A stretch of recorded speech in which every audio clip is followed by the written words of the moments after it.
Bom dia, pessoal. Tudo bem? Meu nome é Lelis.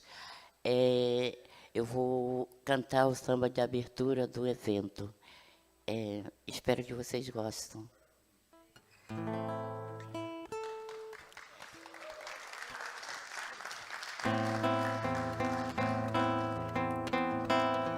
Pirou, pirou, pirou, pirá. Segura, gente, o samba não pode parar. Pirou, pirou, pirou, pirá. Segura, gente, o samba não pode parar. É samba daqui pra ali, é samba de lá pra cá, e daí? É samba pra todo lado, todos nós vamos sambar. É samba daqui pra ali, e daí? É samba de lá pra cá. É samba pra todo lado, todos nós vamos sambar. Pirou, pirá, pirou, pirou, pirou, pirá. Segura, gente, o samba não pode parar. Pirou, pirou, pirou, pirá.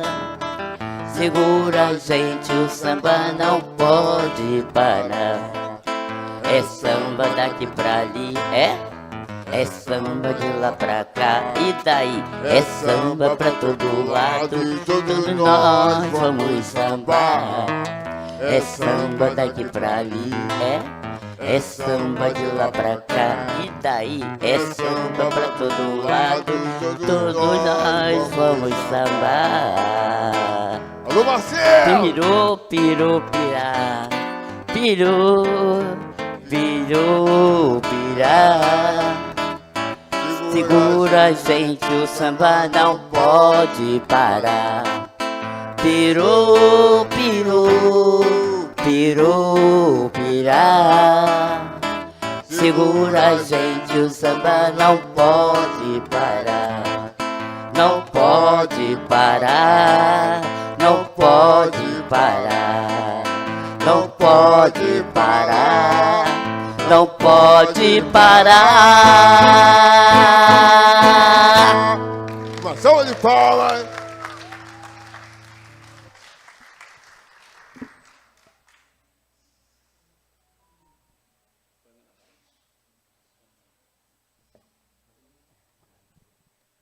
Alô, pessoal, bom dia. Obrigada pela presença de todos. Hoje nós teremos a escolha do nosso seminário carnavalesco e eu vou falar com vocês a nossa programação de hoje, tá bom? Abertura aqui com Alexandre Ribeiro, Vanderlei, do Tapirano Pirado Pirô. 9h30, o Franco Basaglia, Reforma Psiquiátrica Brasileira, com Ana Paula Gujó, que é presidente da Associação Brasileira de Saúde Mental e coordenadoria do Lápis da Fiocruz. Benilton Bezerra, psicanalista e professor do Instituto de Medicina Social da UERJ e membro do Instituto Franco Basaglia. Mediação por nossa querida artista maravilhosa, é uma das minhas preferidas, a Monique Matos. Essa daqui é nosso sapateado também de carnavalesco, entendeu? A Monique eu sou fã, então eu sou muito... Aí eu vou ser puxa-saco, mas não tem como não ser. 10h30, a importância do Franco Ongero para a psiquiatria democrática. Ah, desculpa. É porque eu não estou enxergando, foi mal. Está aqui. Também. 10h30, a importância da Franca Organo para a psiquiatria democrática, com Lisete Vaz, professora do curso de graduação em terapia ocupacional da UFRJ e membro do Instituto Franco Basaglia. Vamos manter palmas. Paula Amarante, professor sênior da Lápis, da Fiocruz e doutor honoris causa, Universidade da Plaza de Mayo. Mediação de Rosa Bunchaf, do Tapirano Pirado Pirô. 11h30, Franco Basaglia e Frantz Fanon, entrelaçamento das lutas antimanicomial e antirracista. Raquel Gouveia Passos, pós-doutora em Direito pela PUC Rio de Janeiro e professora da Escola de Serviço Social da UFRJ. Daniela Albrecht, psicóloga da SMS do Rio de Janeiro, mestre em Políticas Públicas e Formação de Humana pela UERJ, doutora em Serviço Social pela UFRJ. Mediação, Enéas Eupídio, do Tapirano Pirado Pirô. Temos a pausa para o almoço. Vamos retornar 12h30, 1h30, né, depois da pausa do almoço. Exibição do curta-metragem de Milton Freire, Um Grito Além da História. 14h, do Silêncio do Canto, Testemunhos sobre Arte, Exigência, Sofrimento, Eduardo Mourão Vasconcelos, professor aposentado da Escola de Serviço Social da UFRJ, coordenador do projeto de pesquisa e extensão das transversões. Hamilton de Jesus, cantor e compositor da harmonia, enlouquece e do Tapirano Pirado Pirô também.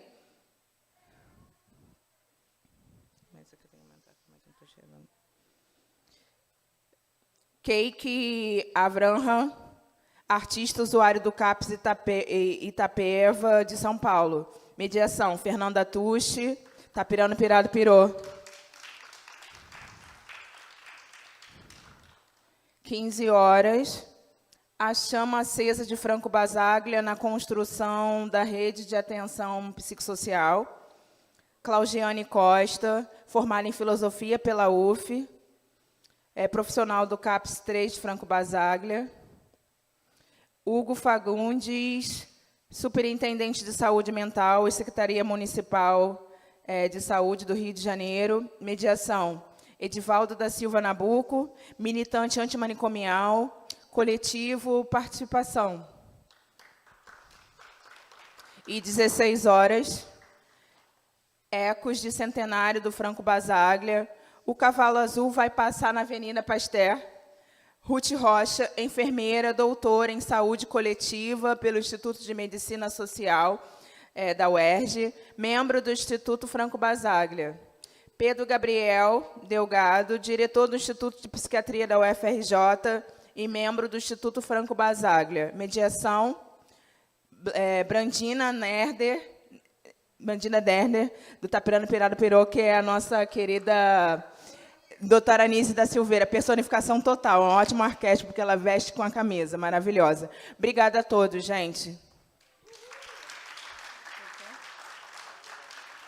Vou passar a palavra para o nosso querido Alexandre, maravilhoso. Obrigado, maravilhosa Pamela, queridona. Bom dia, gente. Bom dia a todas as pessoas aqui presentes. Uma grande alegria para a gente. Nosso coletivo carnavalesco e Ponto de Cultura Tapirano do Pirado Pirô, a gente sempre escolhe o enredo todo ano e dá largada para a construção do nosso desfile na Avenida Pasteur. Já avisando aqui que será no dia 8 de fevereiro, sempre um domingo antes do Carnaval. E assim que esse enredo é escolhido por meio de votação, a gente começa uma pesquisa sobre o enredo. E hoje é o momento mais importante dessa pesquisa. A gente faz o nosso seminário carnavalesco, então teremos um dia inteirinho de trocas sobre o nosso enredo, O Cavalo Azul do Cuidado em Liberdade e A Chama Acesa de Franco Basaglia. E aí eu acho que vale a pena falar rapidamente da origem desse enredo, porque ele fala, de alguma forma, do nosso modo de funcionamento, em que as ideias vão sendo ditas e vão se entrelaçando e as coisas vão acontecendo, porque esse enredo, a gente está aqui reunido hoje para falar de Franco Basaglia, o responsável é Jurandir Freire Costa, porque, por ocasião da cerimônia de posse do Pedro Gabriel Delgado, né, como o novo diretor do IPUB, o Jurandir fez uma fala, e ele começou a fala evocando a figura deste cavalo azul, né? Eu vou dar aqui um breve spoiler, vocês vão ouvir sobre esse cavalo azul ao longo do dia, né? Mas é uma história muito interessante, porque, assim, já antecipando, fala como que a psiquiatria democrática italiana, que tem uma importância tão fundamental na construção da nossa reforma psiquiátrica brasileira, ela já no seu começo se inicia com uma espécie de performance, um acontecimento quase carnavalesco, né?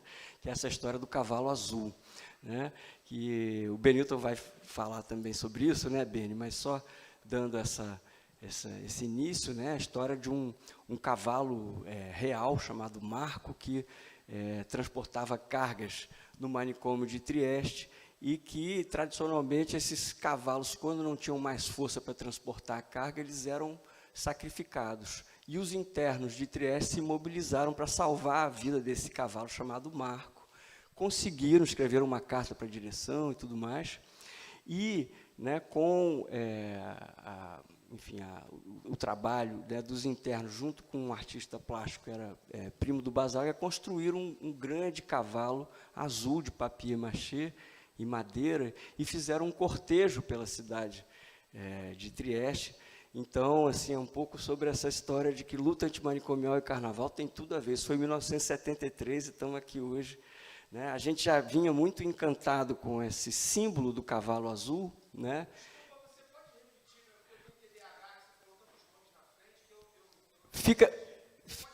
Então, tá, não, mas fica super tranquilo, porque essa história vai ser recontada várias vezes ao longo do dia. Vocês vão sair daqui com um cavalo azul na cabeça, eu tenho certeza disso, né?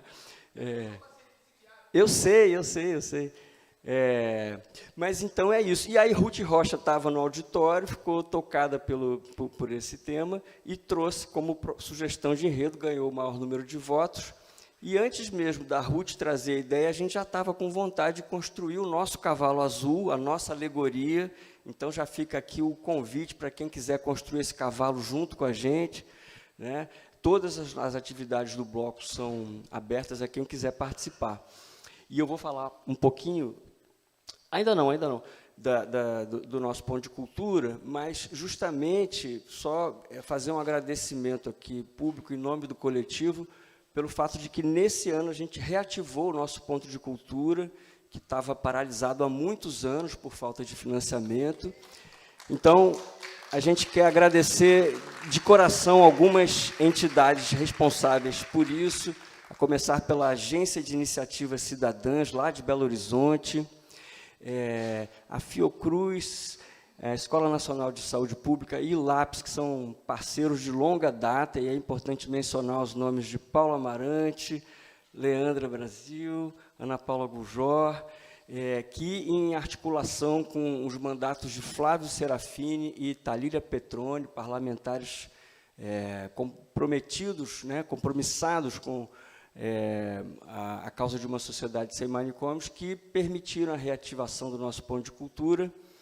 E fazer também um agradecimento a uma parceria mais recente da Rizoma Gestão Cultural, a Amocás e o Parque Bondinho, que vão permitir a realização de um sonho antigo nosso, que é a gravação de um álbum com os nossos sambas antimanicomiais compostos ao longo de 20 anos, mais de 20 anos, né? Isso é uma alegria grande para a gente, já está em pré-produção, com a direção musical do Yuri Bittar, que estava aqui tocando violão, está aqui o Yuri, né?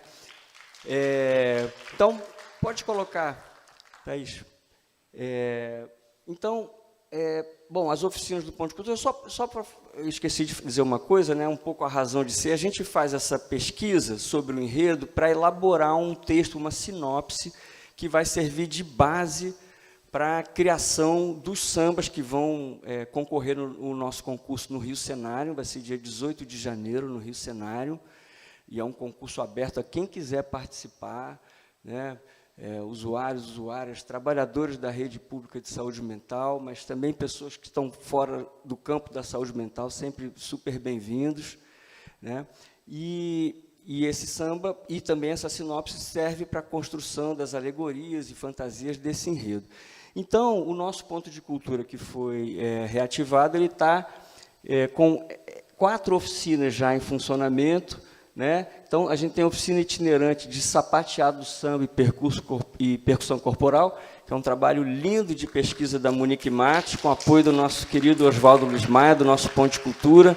É uma oficina itinerante, ela está acontecendo agora na Rocinha, no CAPS Maria do Socorro. Daqui a 3 meses vai para Campo Grande, né, num centro cultural em Campo Grande, e ela vai girando a cada 3 meses. Né? A nossa oficina de composição musical e registro fonográfico, que é coordenada por Yuri Bittar e Enés Elpídio, que está agora em funcionamento em parceria no IPUB, no Centro de Convivência e Cultura Praia Vermelha. E a nossa oficina de artes com Hugo Richard e Sami das Chagas, que funciona na sala do bloco, a sede do bloco, aqui no Pinel. E tem uma oficina muito linda que está surgindo agora, por isso não temos o card ainda, que é a oficina de arte da ala das crianças, né, que está funcionando com as crianças do Carim, e que foi uma ideia da Mônica Rainar e da Márcia Brasil, com a criançada. Está funcionando quinzenalmente às quintas-feiras, de 9h30 às 10h30. E aí, vocês já podem ver aqui, o Juan criou um cavalinho azul, né, com esse bambu, e a cabeça do cavalo é um amaciante. A gente está precisando de amaciante. Quem tiver amaciante sobrando em casa, traz para a gente, leva lá para o núcleo de intervenção cultural do Pinel, porque a criação do Juan foi tão encantadora que a gente está pensando em fazer vários cavalinhos azuis aí.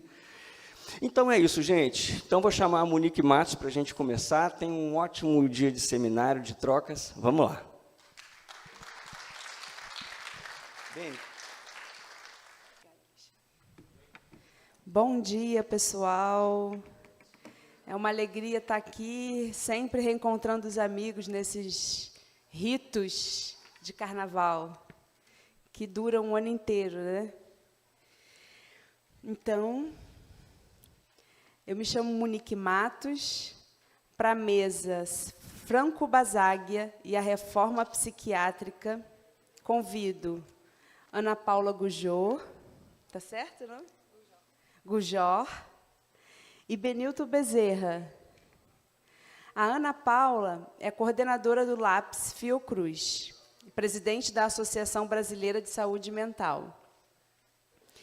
E o Benilton Bezerra, psicanalista, professor do Instituto de Medicina Social da UERJ e membro do Instituto Franco Basaglia. Então, a gente começa com a Ana Paula.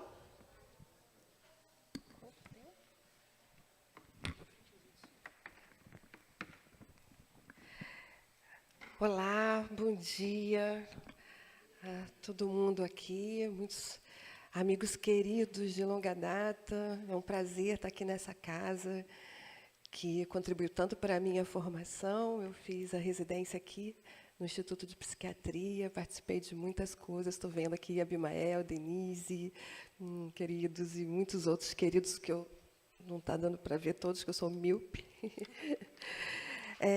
Primeiro, começar agradecendo a Alexandre Vanderlei e dizer o quanto para nós, do LAPS, é um orgulho estar trabalhando junto, fazer essa parceria. É incrível esse projeto que vem sendo desenvolvido, a gente tem a honra de estar junto na execução desse novo momento do Tapirando, né? Um momento de ampliação, que reforça um caminho que vocês já constroem há muitos anos, né? Com muita luta e cada vez agregando mais pessoas. Então, muito obrigada aqui, agradeço no seu nome a instituição também. Dizer de Monique, eu sei, Monique, que é um prazer estar aqui com essa lindona, bailarina do sapateado, compositora, que eu adoro, Benilton, mestre. E o desafio que o Alexandre me colocou aqui foi falar um pouco dessa relação do Franco Basaglia, pensando a nossa reforma. E aí fiquei eu pensando, né, vou falar isso numa mesa com Benilton Bezerra e com Paulo Amarante sentadinho lá atrás, porque eu tinha falado com ele, está lá escondido para eu ficar menos nervosa, que é um estudioso de Franco Basaglia, de que lugar é esse que eu poderia estar falando, né? Então, eu estou falando do lugar que é a minha zona de conforto, né? Que é o lugar de onde eu vim, da prática da ponta, da prática da construção desses processos em diversos lugares aqui, principalmente do Rio de Janeiro, na reforma, na construção de práticas aqui na cidade do Rio de Janeiro, mas também em Paracambi, Niterói. Então, optei por essa condição, né?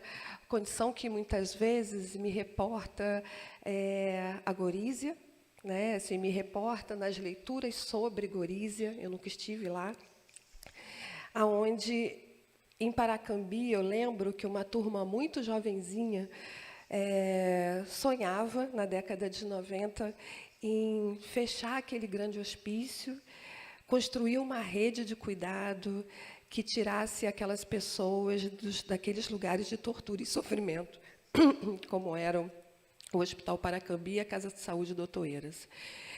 Hoje eu tenho orgulho disso, mas eu estou me reportando a Gorizia, porque por alguns anos, e alguns que estão aqui acompanharam, né, essa equipe foi ferrenha, aguerrida, na construção de dispositivo que realmente conseguiu fechar, e muitos, as internações, não totalmente, né, mas garantir uma redução das internações de Paracambi, garantir a redução das internações do geral de outros municípios, que antigamente se chamava AP11, não era por município, era por região, né? Então, tinha 400 do Rio de Janeiro, tinha mais outro tanto, quase 300 de Nova Iguaçu, e por aí ia todos os municípios da Baixada Fluminense. E, nesse processo aguerrido, no momento de remada contra a maré, porque a década de 90 era um momento do Estado mínimo, de inauguração desse processo mais duro de terceirização, nós todos éramos cooperativados, né, cooperativados terceirizados, né, cooperativa até a página 2, e, ao longo de 2 anos, esse sonho a gente construiu, mas chegou um ponto que teve as eleições municipais, e a equipe inteira foi demitida. Diferente de Gorizia, por favor. Diferente de Gorizia, onde essa equipe pede demissão por essa consciência política da impossibilidade daquele processo naquele momento, nós, lá em Paracambi, ainda acreditávamos que seria possível, mas fomos todas as 22 pessoas demitidas no dia seguinte das eleições, pelo novo secretário, que, por acaso, era o dono do hospício, do menor hospício da época. Então, esse diálogo, né, e poder visitar, conhecer, naquele momento ainda muito jovem, conhecendo a reforma psiquiátrica brasileira, que era também uma menina, uma adolescente, a gente tinha, nesse processo de Trieste, um processo de diálogo a partir da trajetória de Franco, né?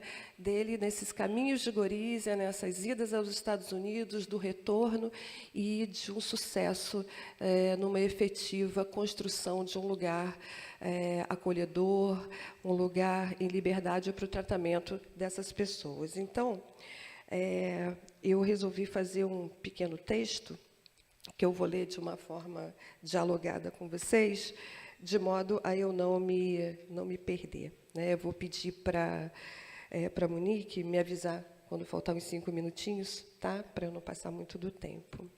Então, nessa ideia, Basaglia e suas contribuições para a reforma psiquiátrica brasileira, eu parto do pressuposto de pensar o dispositivo da desinstitucionalização não apenas como deshospitalização. Então, durante todo esse texto, o meu diálogo é com isso, né? Não é apenas fechar o manicômio ou o hospital psiquiátrico, mas é para além disso, né?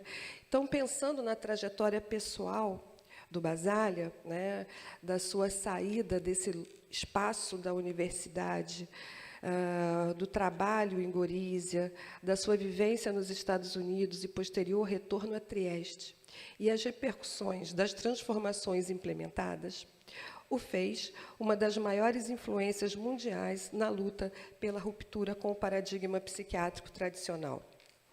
Um dos fundadores do movimento da psiquiatria democrática italiana, Basaglia impulsionou o processo triestino e também em muitos outros processos em províncias italianas de desconstrução do manicômio e disso que é o aparato manicomial.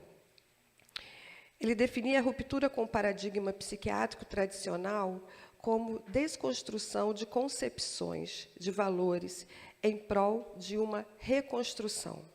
E aí, pensando em Rotelli, a instituição inventada teria como objeto a existência-sofrimento em relação com o corpo social, não como um equilíbrio, mas como em um permanente movimento. E disso aqui no Brasil a gente sabe. Essa ruptura é com o aparato legislativo, administrativo, científico, códigos de referência cultural e relações de poder voltados ao objeto doença e sobreposto ao conceito de periculosidade que é imposto pelo simbólico e pelo concreto do hospício. Uma ruptura não para construir novas tecnologias de cura, mas, como já disse antes, nesta, o objeto passa a ser a existência-sofrimento em sua relação com esse corpo social. A concepção de relação, a meu ver, desindividualiza, coletiviza, ao mesmo tempo em que traz a ideia de movimento. Não de equilíbrio ou de normalização de um estado de doença, mas de uma condição cuja determinação social do processo amplia o olhar para a integralidade do sujeito em questão, suas demandas e necessidades, mas também para a sociedade ocidental, como chamava Basaglia, suas nuances históricas, culturais e sociológicas.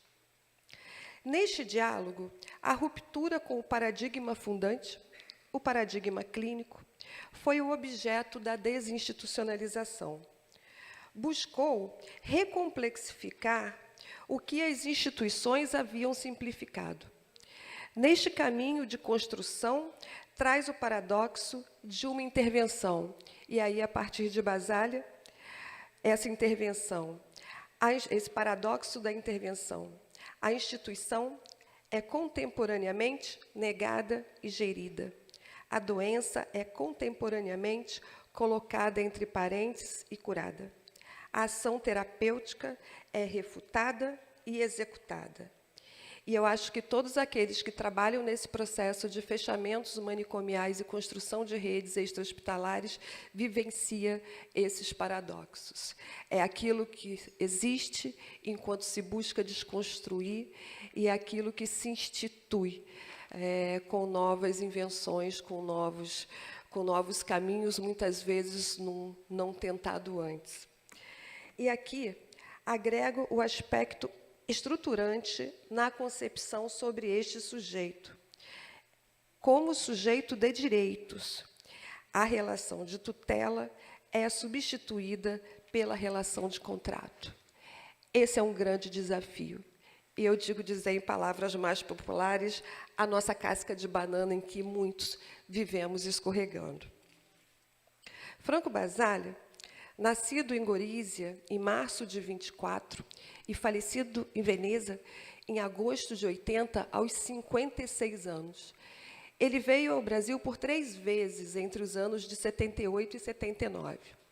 Esteve em 1978, vindo participar do primeiro Congresso Brasileiro de Psicanálise de Grupos e Instituições, no Copacabana Palace, juntamente com diversos outros intelectuais da época, Castel, Howard Becker, Michel Foucault, entre vários outros. Também esteve, em 1979, no Hospital Colônia de Barbacena, onde o denominou de campo de concentração nazista aquilo que via. E, em Belo Horizonte, onde ministrou várias palestras. Cabe dizer que essa afirmativa de Basaglia sobre o campo de concentração repercutiu fortemente em jornais da época, fortemente em jornais não só de Barbacena, mas também da capital. Mas por diversos fatores, e que a gente vivencia no nosso cotidiano, de uma ação que é uma ação que está pautada por um olhar da clínica, que está pautado por um olhar de um cuidado integral do sujeito, ele é contextualizado pela condição política, pela disputa política da época. E, naquela época, em Barbacena, essas vozes foram silenciadas por uma sociedade que não aceitava dizer que produzia esse tipo de exclusão e esse tipo de violação de direitos. O manicômio de Barbacena vai ser desconstruído apenas décadas depois, em outro momento, em outro contexto político. Bom, volto à concepção basaliana da destruição do aparato manicomial como mote para pensar sua influência na reforma psiquiátrica brasileira. E aí eu trago aqui, pensando com vocês, um período inicial desse processo de reforma, que a gente poderia chamar por um período de radicalização. Podemos pensar que entre 1978 e 1989, temos a eclosão de um movimento político, um movimento que é startado por trabalhadores da saúde mental e passa a se chamar Movimento dos Trabalhadores de Saúde Mental, né? MTSM. E evolui durante a década seguinte, durante a década de 90, para um movimento que amplia a politização e amadurece daquilo que tinha uma nomeação corporativa de um subsetor saúde mental para o movimento da luta antimanicomial.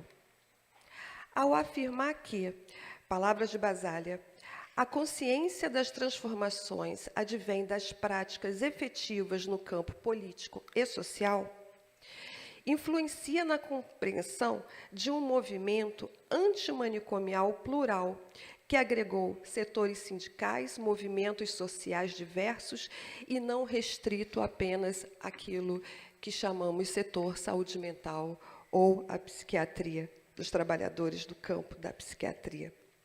Assim, incluiu pautas ampliadas como combate aos estigmas, aos preconceitos e à vulnerabilização como geradora de exclusão social. Tal qual o movimento da psiquiatria democrática italiana, o pano de fundo do capitalismo e suas relações de produção, mais tardiamente, podemos incluir, aí na década de 90, o neoliberalismo, seu adornamento potencializado, na sua constituição, não apenas de exploração econômica, o capitalismo, mas de produção de subjetividade, fazem parte deste horizonte de lutas. É claro que, nesse contexto histórico, não podemos deixar de mencionar o processo brasileiro, de abertura da ditadura civil-militar, o movimento das diretas já, o movimento de reforma sanitária e a 8ª Conferência Nacional de Saúde, a Constituinte e a promulgação da Constituição Cidadã em 1988, como presentes neste caldo de mobilização e protagonismo de participação social, também inspirado por Franco Basaglia.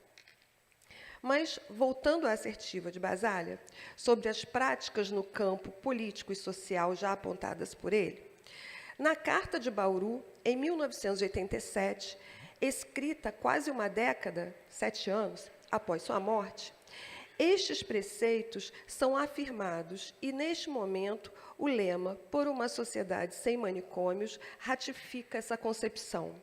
Para além da deshospitalização e do fechamento do hospital psiquiátrico, a sociedade ocidental precisa ressignificar a loucura e seu lugar social.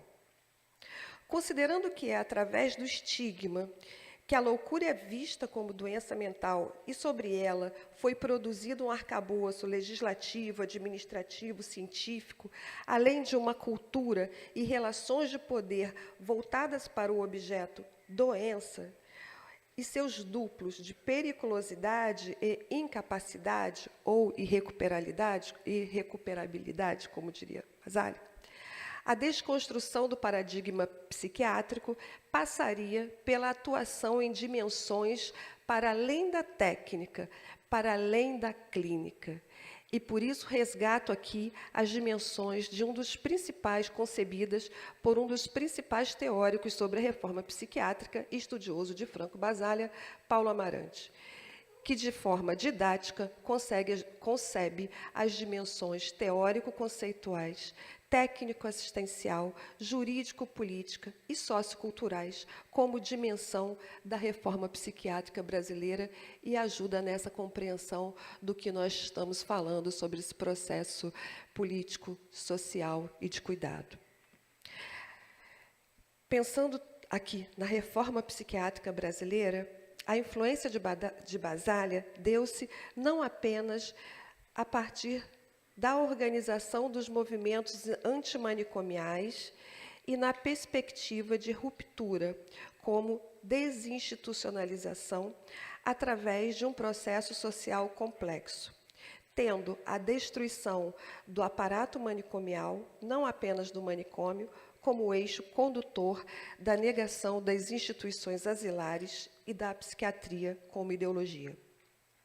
Mas, no processo de construção do nosso marco legal, a Lei 10.216, destaca o projeto de lei Paulo Delgado, 3567, de 1989, que estabelecia o fechamento dos manicômios, a proibição da construção de novos, além de quem seria o gestor do processo e seu financiamento. Projeto de lei enxuto, 2 páginas, mas que retratava o ponto de partida para uma transformação ampla do cuidado e seu dispositivo perpetrador de violência e exclusão. Um aspecto fundamental na Lei 180 italiana, que proibia a construção de novos hospitais psiquiátricos e a superação dos existentes, compreendendo hospitais psiquiátricos e enfermarias especializadas para a psiquiatria, alas neurológicas ou neuropsiquiátricas, tudo permeado por essa lógica manicomial. Tendo como proposição hospitais gerais e a comunicação ao juiz tutelar, que se chamava na lei, para ratificação ou não das internações realizadas. Só vou destacar que essa lei também foi problematizada por Franco Basaglia. Beleza, vou conseguir no tempo. A legislação brasileira, no ato de sua promulgação em 2001, da promulgação do Marco Legal em 2001, foi fruto do nosso momento histórico e das disputas de campo em jogo naquele período. Mas suas bases trazem, no que foi possível, a proibição de internações em instituições asilares.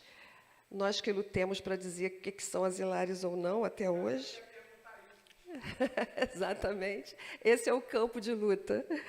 O uso da internação no advento de todos os recursos o uso da internação apenas no advento de todos os recursos extra-hospitalares serem insuficientes, também outro campo de luta, mas está ali na lei, e cabe a nós entender nesse processo de transformação, de ruptura de paradigma e disputa de campo como sendo um pressuposto para todo e qualquer trabalhador e operador da saúde mental antimanicomial.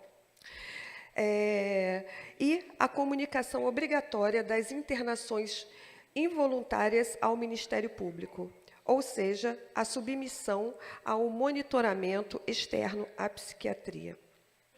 Se seus desdobramentos são a contento no Brasil, já é o caso de outra palestra. Considerado esses pontos, que defino aqui como prioritários, pois deles se desdobraram ações de construção de novas formas de cuidado.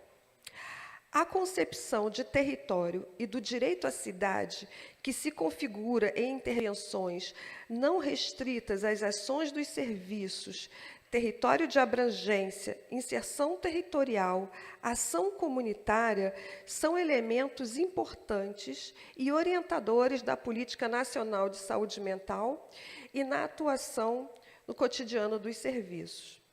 Ainda contra a corrente, ou contra a maré, a reforma psiquiátrica brasileira, com seus processos de avanços e outros de fragilização, é o reflexo de um contexto latino-americano, em especial de sua lógica latino-americana, colonial, de opressão e silenciamento de culturas e saberes, ao mesmo tempo em que tem consolidado o questionamento da lógica manicomial. Sim, a reforma psiquiátrica consolidou esse pensamento antimanicomial.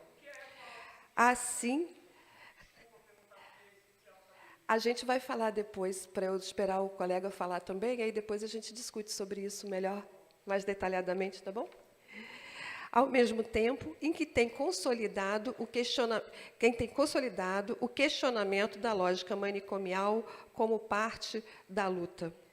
Assim, o campo em disputa, o direito à cidade, se apresenta como esta agenda prioritária, que, ao nos reportar a Basália, temos, de um lado, a disputa na ou com a academia, a formação profissional e nas práticas de um paradigma clínico que não está restrito a tratar a doença. E aqui, ouso dizer, não ser uma clínica ampliada, mas um cuidado integral ao sujeito em sofrimento.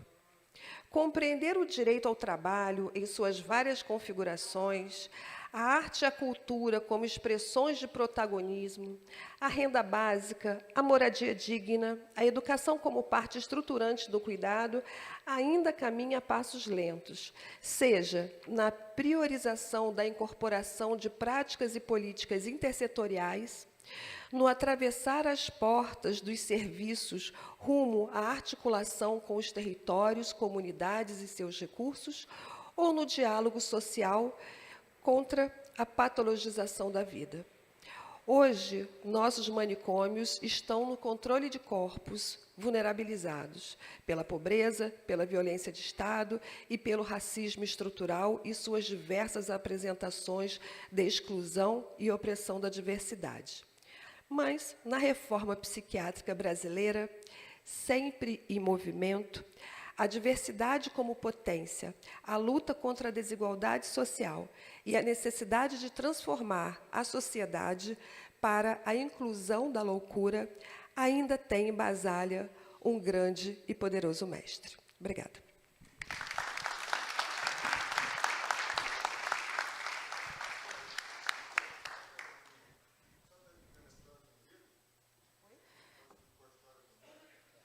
Conforme a Ana Paula disse, a gente vai abrir para perguntas depois, né? Vou passar aqui para o Benilton Bezerra. E, sim, tudo que está girando aqui tem a ver com o nosso enredo, né? Então, ela começou falando sobre o Franco Basaglia no Brasil. Okay. E a reforma... Oi? Cavalo Azul, eu vou falar do Cavalo Azul. Bom, pessoal, eu vou falar em pé, porque eu gosto de olhar para todo mundo e sentado não consigo ver direito.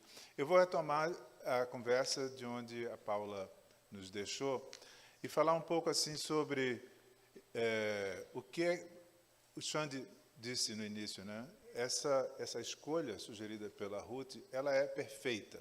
Isso aqui que nós estamos fazendo hoje não estaria acontecendo se não tivesse havido Basália e tudo aquilo que, em torno dele, nós todos produzimos. Antes de começar, eu queria lembrar um pouco, evocar o espírito de duas pessoas que adorariam estar aqui. Primeiro, Domingos Sávio, que durante muito tempo foi um batalhador da reforma psiquiátrica, foi presidente do Instituto Franco Basaglia, uma pessoa muito especial. E o outro é Fernando Rocha, marido por décadas da Ruth Rocha, que era um psiquiatra e psicanalista que adorava um samba, cantava maravilhosamente.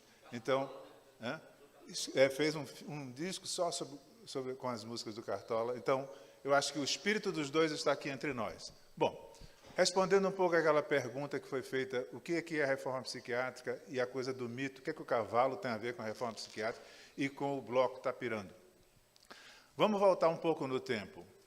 O Xande localizou essa história do cavalo em 1973, anos 70, 55 anos atrás. O mundo era bem diferente há 50 anos atrás.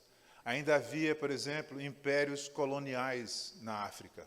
Portugal tinha impérios coloniais na África. Angola era uma colônia, Moçambique, Guiné-Bissau eram colônias. Gays poderiam ser, em muitos países, presos pelo simples fato que eram gays. Trans eram invisíveis. Autistas eram confinados.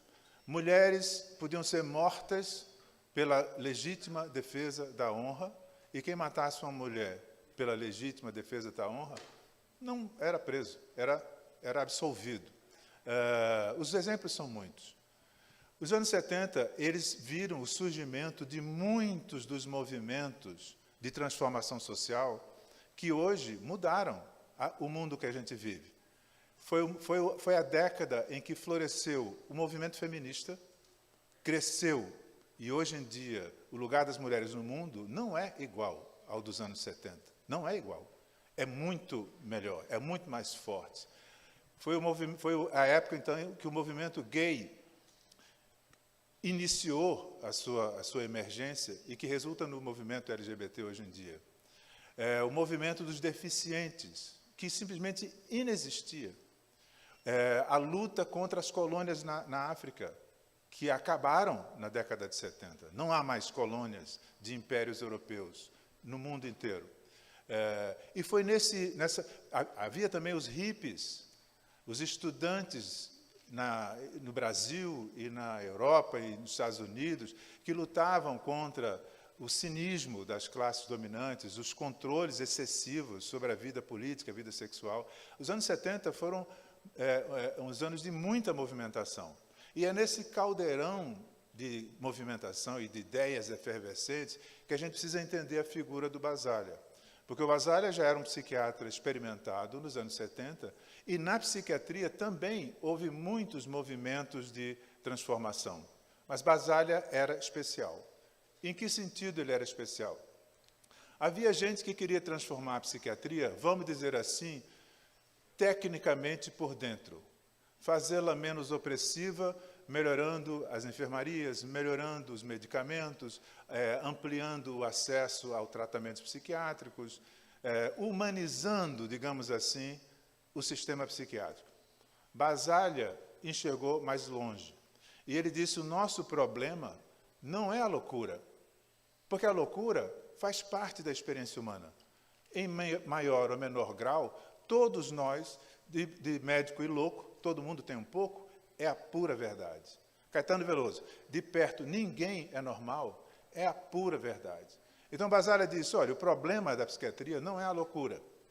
O problema da psiquiatria é a exclusão, é a opressão, é o fato de que os manicômios são campos de concentração. E é isso que a gente precisa mudar. E eles são assim, não é só por causa dos psiquiatras. Ele é assim porque nós vivíamos, e ainda vivemos de um jeito diferente, uma sociedade que não suporta quem é diferente. Não suporta quem não faz parte das regras que dominam a maioria das pessoas. Era assim com os negros, era assim com os gays, era assim com as mulheres de uma maneira geral.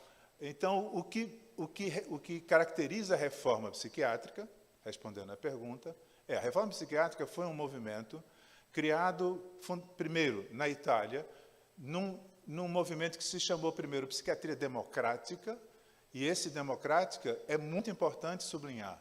Por quê? Porque associava mudar a psiquiatria com mudar a sociedade. A psiquiatria só muda se a sociedade como um todo mudar. Quando mudarem as regras, as leis, mas quando também mudar a cabeça, não só dos profissionais de saúde mental, mas quando mudar a cabeça das pessoas que a gente encontra na rua, de todo mundo, que vai ter mais ou menos tolerância, em relação àqueles que são diferentes, em relação àqueles que sofrem de maneiras, às vezes, difíceis de a gente ajudar. É preciso haver uma mudança fundamental na cultura e não apenas na assistência psiquiátrica. É importante mudar a assistência psiquiátrica, claro. É importante fortalecer o SUS, que está combalido. É importante renovar as práticas de atenção à saúde mental. Mas o mais importante ainda é sustentar a chama acesa do Franco Basaglia. Franco Basaglia certamente assinaria a frase do Hermínio Belo de Carvalho no samba que ele fez, junto com o Paulinho da Viola, exaltando a Mangueira, que diz, sei lá Mangueira, e que ele diz, a vida não é só isso que se vê, é um pouco mais. Essa um pouco poderia ser uma frase do Basaglia. A vida não é só isso que se vê, é um pouco mais. E o que importa para a psiquiatria não é a doença mental. O que importa para a psiquiatria é a vida, que inclui o sofrimento psíquico, mas é muito mais do que isso. Então, a psiquiatria, para Franco Basaglia, e para todos nós que seguimos os seus passos, a psiquiatria precisa ser uma área da sociedade dedicada a quê? A tratar pessoas que estão sofrendo. Sim, mas com que objetivo? De fazer com que elas sejam mais produtivas, que elas sejam mais calminhas, quietinhas, que elas não tenham problema? Não. A psiquiatria, e eu acho toda a clínica, toda a atenção sobre o sofrimento, só tem um objetivo legítimo, que é fazer com que as pessoas tenham mais capacidade de usufruir de uma vida legal. É isso, não é mais do que isso. Usufruir de uma vida que a pessoa diz, eu acho que a minha vida é legal, vale a pena viver. Tem problemas, tem limitações, eu tenho esse ou aquele sintoma, eu tenho esse ou aquela dificuldade objetiva, mas a vida vale a pena de ser vivida. Eu acho que essa é o principal aspecto da chama de Franco Basaglia que a gente precisa manter, reacender. A história do cavalo azul, ela virou um símbolo, porque, como disse o Xande, ela é dessas histórias que o fato real já vai se transformando em mito, e hoje em dia é difícil de saber exatamente o que é que foi de verdade que aconteceu e o que é que foi a história que vai inspirando todo mundo. Eu fiz uma pequena pesquisa, por exemplo, e descobri que, a rigor, ninguém sabe se o Marco era um cavalo ou se era um burro, mas não importa, porque na história ele ficou sendo um cavalo, o cavalo Marco. Existiu mesmo. Ele puxava uma carroça dentro do asilo de São... Ele é um Marco. Ele levava comida para lá e para cá, levava roupas para a lavanderia, etc. Ficou velhinho, ia ser abatido, e os pacientes se reuniram, fizeram, como disse o Xande, uma carta à direção. A direção topou atender o pedido dos pacientes, e ele não foi abatido. Ficou até morrer, passeando para lá e para cá, comendo, as pessoas davam a comida para ele, etc. e tal. E, logo depois, algum tempo depois, artistas se juntaram e tiveram a ideia de construir esse cavalo azul que está ali, de papel machê e madeira. Né? E, de novo, agora reza a lenda que os pacientes fizeram milhões de bilhetes falando dos seus desejos, dos seus sonhos, e colocaram dentro da barriga do cavalo azul. Então, ele era, digamos, o continente dos sonhos, das expectativas, daqueles que estavam há décadas confinados dentro do muro do asilo. O cavalo era grande, ele tinha 4 metros de altura. E logo houve essa ideia de fazer um desfile com ele pelas ruas de Trieste. E o que acontece, como ele tinha 4 metros, ele não passava nas portas e no portão, porque era um asilo. As portas eram estreitas, os corredores eram estreitos, era uma prisão. Então, para poder o cavalo sair, eles tiveram que quebrar muros, tiveram que derrubar portões, e isso acrescentou, verdade ou não, acrescentou mais uma camada de significação, de simbolismo. O cavalo azul representa a força que, a partir do amor, isso é muito importante, porque quem salvou o cavalo foi o fato de que algumas pessoas amavam o cavalo. não tratavam o cavalo como um recurso, como uma coisa que uma vez não podia fazer aquilo para o qual se esperava que ele tivesse pronto para fazer, era descartável. Pessoas, os pacientes, amaram o Marco a ponto de preservar a vida dele, mesmo quando ele já não podia fazer nada. Só podia curtir a vida. E os pacientes é que disseram, a vida não é só isso que se vê, a vida é um pouco mais, todo mundo tem direito de usufruir a vida na medida das suas possibilidades. Tem gente que pode mais, tem gente que sabe mais, tem gente que é mais forte, tem gente que é mais bonito, tem gente que é mais sagaz, tem gente que não. Tem gente que quer muita coisa, tem gente que quer pouca coisa. Não importa. O objetivo de todos nós que estamos vivos é, para nós e para todo mundo que nos cerca, a gente tentar criar um mundo em que a vida não seja medida por coisas objetivas, dinheiro, sucesso material, mas também não seja medida por modelos subjetivos. Uma pessoa sã é aquela que pensa assim, faz assado. Não, a gente poder conviver com a diversidade, com a diferença, etc. e tal, e não só tolerá-la, mas poder cultivá-la. Então, a escolha da cor também não foi aleatória. Porque, vocês sabem, isso tem a ver com a tradição mais antiga ainda, do século XVIII, a Revolução Francesa. A bandeira francesa tem vermelho, branco e azul, né, como vocês conhecem. E o simbolismo da Revolução Francesa, né, o lema era liberdade, fraternidade, igualdade, liberdade e fraternidade.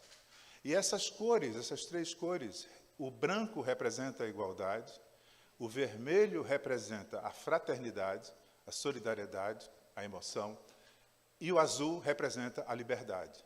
Então, a cor do cavalo não foi aleatória. É que o azul é o infinito, é o cosmos. É aquilo que a gente não domina, é muito para além da gente.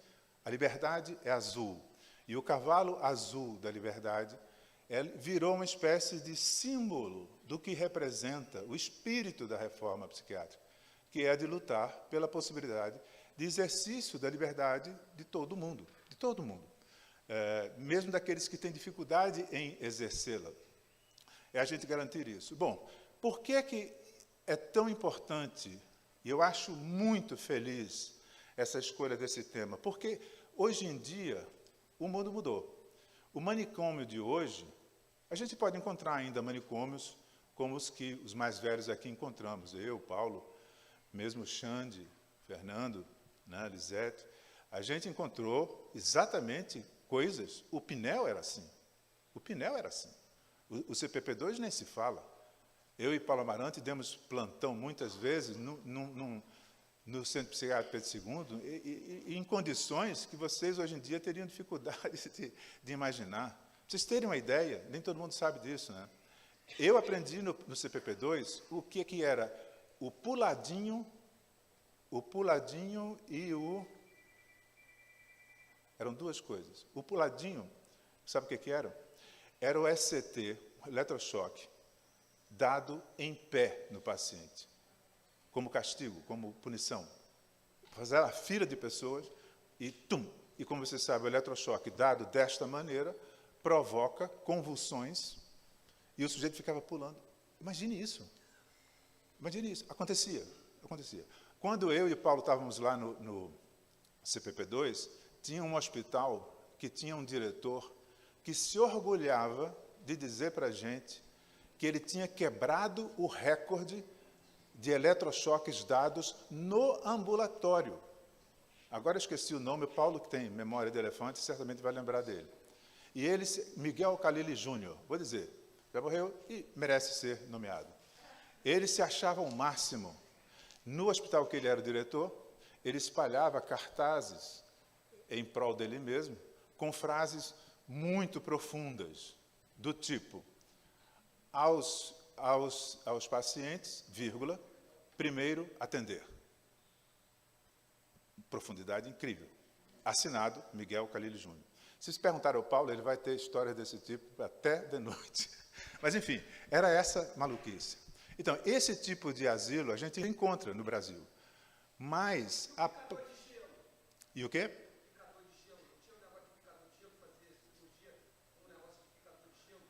Não, tinha. Nessa época dos anos 70, já não tinha tanto. Mas ele está se referindo à lobotomia. A lobotomia, para vocês terem uma ideia de como a psiquiatria era, ela foi inventada por um português, Egas Muniz, que criou uma coisa extraordinária, que é a arteriografia cerebral. Até hoje a gente usa isso. Mas ele também foi laureado por ter inventado a lobotomia. O que era a lobotomia? Era uma cirurgia, entre aspas, que era feita com pacientes que, segundo eles, não tinham mais tratamento possível, sem, evidentemente, se darem conta de que o problema estava no ambiente e não na própria pessoa. Mas em que consistia essa lobotomia? Em cortar certas áreas do cérebro que, uma vez desconectadas, faziam com que uma pessoa que estava agitada, violenta, etc., e tal, virasse um vegetal. E como é que fazia isso? Como era na área frontal do cérebro, eles enfiavam mais ou menos um picador de gelo, era um instrumento cirúrgico, parecido com um picador de gelo, enfiavam. Hein? O cérebro não dói, só dói essa parte inicial. Então, você pode fazer cirurgia cerebral com a pessoa acordada. Então, eles faziam isso, enfiavam aquilo, faziam assim, tchap, tchap, tchap, tchap, e a pessoa saía um vegetal. Isso era praticado. Nos anos 30, 40, 50, ainda era praticado. Nos anos 70, mais não. Mas voltando para eu encerrar aqui a minha fala aqui, evocativa, para a gente poder conversar. Por que é tão importante lembrar o Cavalo Azul, lembrar o Basaglia, lembrar os anos 70, lembrar a reforma psiquiátrica no Brasil? Primeiro porque, no caso da reforma psiquiátrica, nós fizemos muita coisa, como a Ana falou, mas também nós deixamos de fazer muita coisa. E vou apenas citar uma coisa que a gente não fez com a intensidade que a gente deveria ter feito. E a gente não fez porque também, naquela época, ninguém fez, que foi atentar para o fato de que uma cultura opressiva, excludente, que havia nos manicômios brasileiros, ela, no Brasil, como um país inteiro, ela atingia mais da metade da população. E é claro que eu estou me referindo aqui à questão racial. A questão racial, ela não entrou na pauta, na agenda nossa da reforma psiquiátrica. Entrou de maneira muito tímida. Havia colegas que pensavam isso, mas como movimento, isso não estava nas nossas bandeiras. Como não estava nos outros movimentos progressistas. Isso só aconteceu porque o movimento negro, outro daqueles que se levantaram nos anos 70, começaram a botar esse negócio na mesa. E hoje em dia, isto é uma coisa que a gente tem que enfrentar. Mas, além disso, e eu quero terminar com essa observação, eu acho que retomar o Basaglia, o Cavalo Azul, a ideia de cuidado e liberdade, a ideia de que a imaginação, ela não é só uma coisinha legal de a gente fazer. A imaginação, ela é vital, ela é cura. A imaginação cura. A vida em si não tem cura. Viver é sofrer. Já disse Buda, 2.500 anos atrás. Se você vive, você sofre. Né? Então, a gente tem que encontrar maneiras de lidar com o sofrimento. Mas a ideia de que a gente hoje encontra um manicômio disfarçado faz com que seja mais difícil de a gente identificar onde é que a reforma psiquiátrica em 2025 precisa se espalhar. E onde é que está o manicômio, eu acho, hoje? No fundo, é uma espécie de manicômio light, um manicômio soft, um manicômio leve, mas ele se expressa no fato de que a gente vive hoje uma sociedade onde todos nós somos impelidos o tempo todo a estarmos de acordo com um padrão de funcionamento social e pessoal que é marcado, a Ana falou do neoliberalismo, e não é à toa, porque também nos anos 70, final dos anos 70, início dos anos 80, começa a chamada era do neoliberalismo. E o que é que significa basicamente o neoliberalismo? De maneira muito sintética, não é apenas um modo de gestão econômica, é um modo de ver a vida, é um modo de ver os problemas humanos, e que resulta em achar que todos os problemas humanos são problemas do indivíduo. Se você sofre, é porque você está fazendo alguma coisa errada. Se você é pobre, é porque você não está fazendo a coisa certa. Qualquer coisa que você se queixe da vida, a culpa é sua. E se você não tem o que você imagina que deveria ter direito de ter, você tem que ralar para conseguir. Isto é a negação do que a gente preconiza desde os anos 70. Por quê? É a ideia que muita gente compra de maneira digamos, irrefletida, de que todo mundo pode ser um empresário de si mesmo. Todo mundo pode ser um empreendedor. Que uma pessoa pode pegar uma moto, ficar 20 horas por dia para lá e para cá, que um dia ela vai chegar lá, um dia ela vai conseguir. O que ela pode virar uma influencer e vai ficar milionária. Ou porque você pode acumular formas de relacionamento com as pessoas que vão resultar em benefícios dessa natureza, monetária, financeira. Exato, criar várias empresas. Você vê essa coisa... um dia desse eu vi um vídeo na internet que era uma ilustração cruel disso. Era um sujeito entrevistando um rapaz pobre e o cara que estava entrevistando estava querendo colocar o sujeito numa posição de humilhado. Ele perguntou, você faz o quê? Aí o rapaz responde, eu tenho uma empresa. Ah, você é empresário? E a sua empresa faz o quê? Gelo. Aí o cara dá uma risada. KKKKK. Ele é empresário, faz gelo. Isso é o manicômio atual. Isso é a ideia de que você tira da visão das pessoas a noção de que a sociedade, todos nós, devemos criar um Brasil em que as pessoas sejam capazes de ter acesso à fruição dos bens econômicos que a gente produz, dos bens culturais que a gente produz, que a gente possa oferecer para a maioria das pessoas, para todas as pessoas. É um horizonte utópico? Mas é para lá que a gente tem que mirar. Uma sociedade que não seja pautada na desigualdade, na exclusão, na injustiça, mesmo ela sendo soft, mesmo ela sendo leve, como essa que a gente vive. Então, o manicômio hoje é fluido, mas ele é tão presente quanto era antes. E pior, porque ele nos afeta a todos. Todos. Os que estão dentro das enfermarias e os que estão fora. Todos os que estão fora.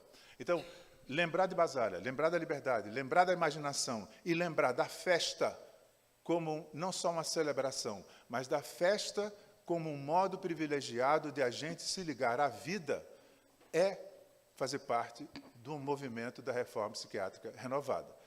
O Tapirando Pirado Pirou explicita isso com essa ideia genial desse enredo desse ano. Bom, era isso. Obrigado.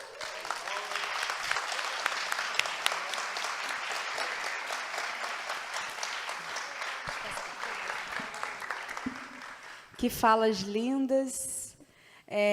A gente vai abrir para as perguntas, serão 3 perguntas e eles vão responder automaticamente, de uma vez só, né? Eu só queria incluir que o Franco Basaglia tem muito a ver com Tapirando Pirado Pirou, né, diretamente. Porque, para muita gente, o acesso ao Tapirando tem acontecido pelo Franco Basaglia, o CAPS. Então, perguntas? Aí, quem quiser perguntar, pode vir aqui na frente.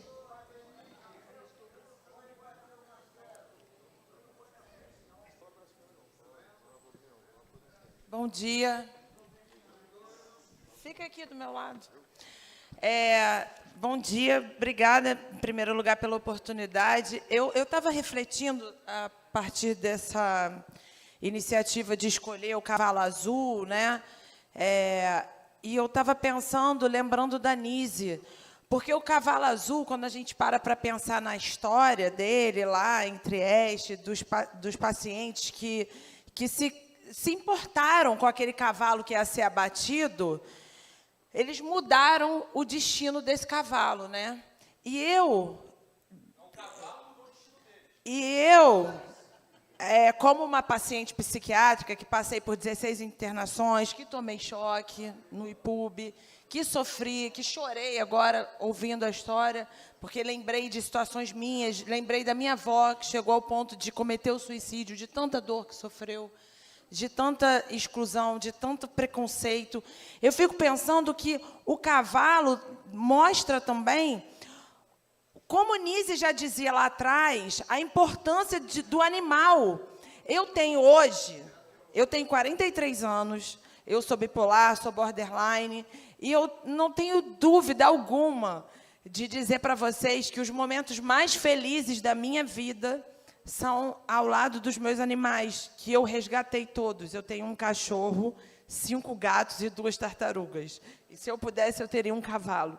Então, muitas vezes, quando eu estava internada aqui no Franco, eu pedia para trazerem o meu gato, o Luca, que ele toma Gadernal e tem que tomar para o resto da vida, porque ele sofre de crise de convulsão.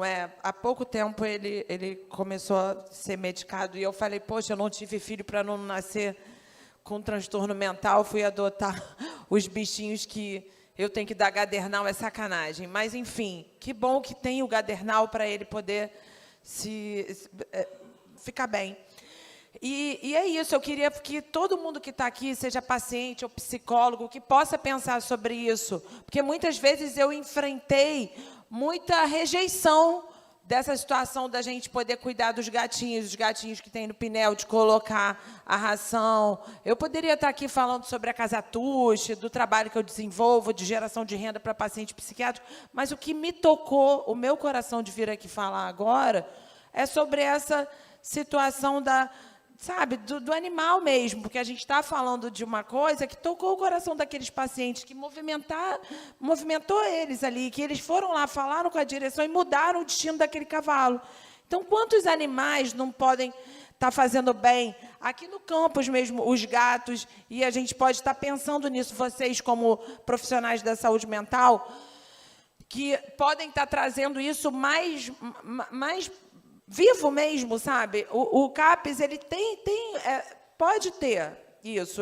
É uma coisa que eu já falo há muito tempo, de trazer os gatinhos para estar fazendo ali uma gatoterapia. Isso dá uma ocupação, sabe? Eu fiz uma horta quando eu estava lá, e eu acho que é isso. Gostei da declaração. Eu ia perguntar ao doutor e à doutora Ana, não lembro o nome direito, depois de você explicar a história do enredo, se vai ser entregue a sinopse para os compositores fazer o samba. Se vai ser entregue a sinopse, né, Sandro? Eu já comecei a fazer o sambinha aí, já estou com uma ideia. Posso levar aí para ver se vocês vão gostar ou não? Posso levar? No alazã vou galopar e colorir o azul da imensidão. Vocês ouviram? Bota outra parte assim. Aí outra parte assim. É que eu dou um branco na mente. Vamos levar. Nosso intérprete oficial e compositor tem isso. Ele faz antes da sinopse liberar, ele já está com tudo pronto. É uma ansiedade boa, né, André? Não, mas depois você canta. É o seguinte, gente, eu estou preocupado porque a gente tem uma programação extensa e pensei, vamos deixar para a próxima, gente. Na próxima a gente pergunta, porque, olha só, já são 11 horas. Vai lá. Se quiserem cronometrar. Eu sei que a Índia é o país mais populoso do mundo e o país mais místico também, mais povoado é a China, mais bem povoado. E depois é o Brasil, mais místico, por causa da religião. Eu sou místico, 10 de dezembro, fazendo 17 anos, que o meu santo anjo guardião veio até a mim, faz a esperança, a rede de vida, me abraçou, eu era assim. Aí, é só isso, desintoxicante de tabaco. Frei que mais recupera jovem mundo inteiro, Frei Anjo. E aí eu queria citar também que eu posso expressar, aí peço um minuto, eu posso expressar o pensamento. A psiquiatria é a psicoterapia e me segura a dose mínima que faz efeito. Por que os psiquiatras não acreditam nisso? Aí, bom, é só isso, a dose faz efeito. O único erro é assim, bem não fazem, mas também não fazem. Eu tomo uma dose mínima, tomo um pôr da dose da Canuota por mês, e hoje tenho uma consulta. E talvez eu estou amadurecendo a ideia de parar com esse remédio. Toma aqui, ó. Obrigado. Então, gente, vamos. Vocês querem fazer considerações finais, assim?